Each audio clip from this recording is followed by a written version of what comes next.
Are there any trends that you see around the world that we could expect to see in APAC perhaps going forward? The last 6-7 months, cross-border payments is something I think the whole payments industry is suddenly really focused on. Hong Kong's very competitive, particularly in terms of consumer propositions. How does an issuer stand out in your mind? You've got to remove as much friction as possible, especially in a market like Hong Kong with so many different products available to you. If it's not easy, you're simply not going to take the product. All of the statistics say that the younger millennials and Gen Z will pay for convenience. So a lot of people are concerned, can I charge for products, can I charge for services? If you make it easy, you absolutely can. And I think that's where people can be successful.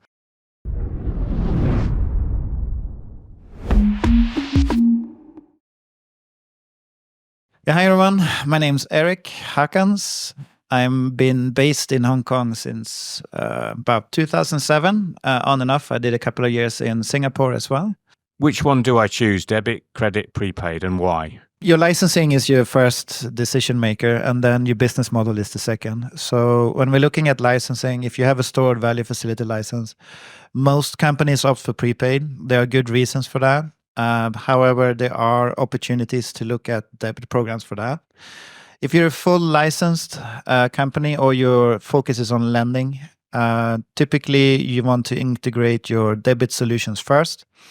The reason I say that, but debit is easier to operate, especially if you're a new issuer or if you're thinking about getting into market. So with debit, you need the experience in order to have a satisfactory day-to-day solution for your cardholders, and as well as the overall, let's call it package that you have as a bank. Plus, they also gives you the attachment to your core banking services.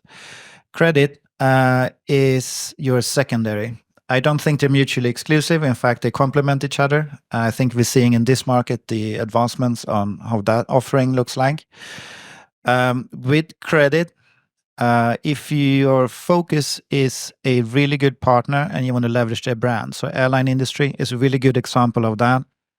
If your focus is there, my advice in general, don't focus on just, say, collecting air miles. Do the partnership deeper.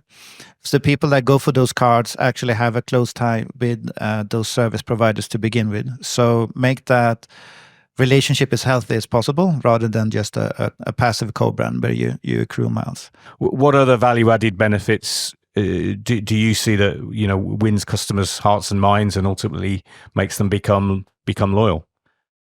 So the obvious one if we're talking Hong Kong, cashback is a winner here. There's no discussion.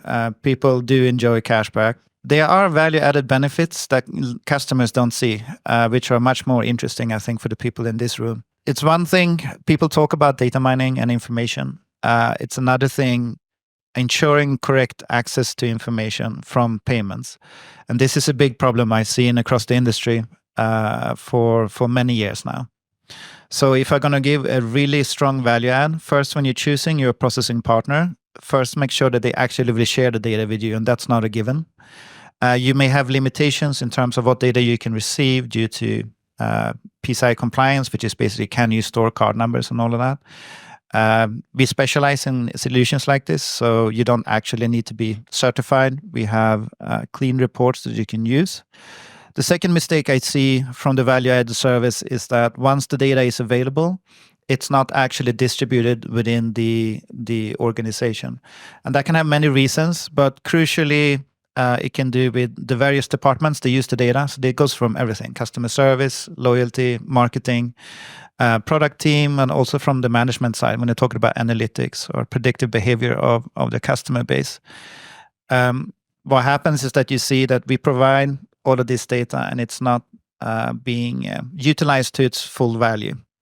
So ensuring that your partners provide all the data from the beginning, and then secondary, that the data is freely available within the organization, because each and every different department has a different way of structuring how to use that data, and that value add is not to be underestimated, because the most successful programs I see across the board, they all do this. They make sure everyone has data and they can do their own unique reporting based on what they want, and they can drive their vision based on that. So those are the hidden features I see.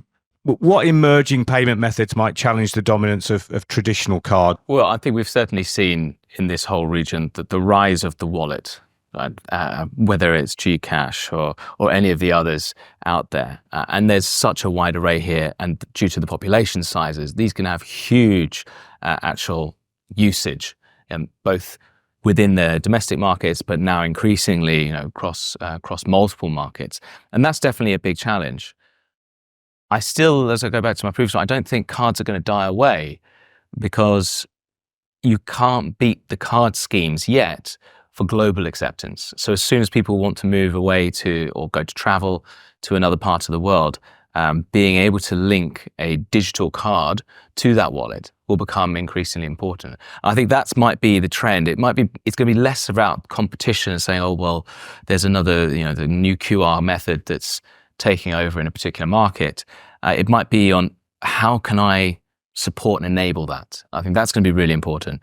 If you can do that well, and you can do it seamlessly and frictionlessly, then I think you could be onto a massive winner, actually, and embrace and partnership up, creating the right partnerships and the right ecosystems of different players so that you can have a fantastic product in that region. I mean, there is account to account is probably going to increase. I know that's something that even at Paymentology, where we are, of course, a card issuer, but there are account-to-account services that we're integrated into so that we can make sure that we can offer those products. But I think actually embracing all of it, and it will become a blend as we go forward.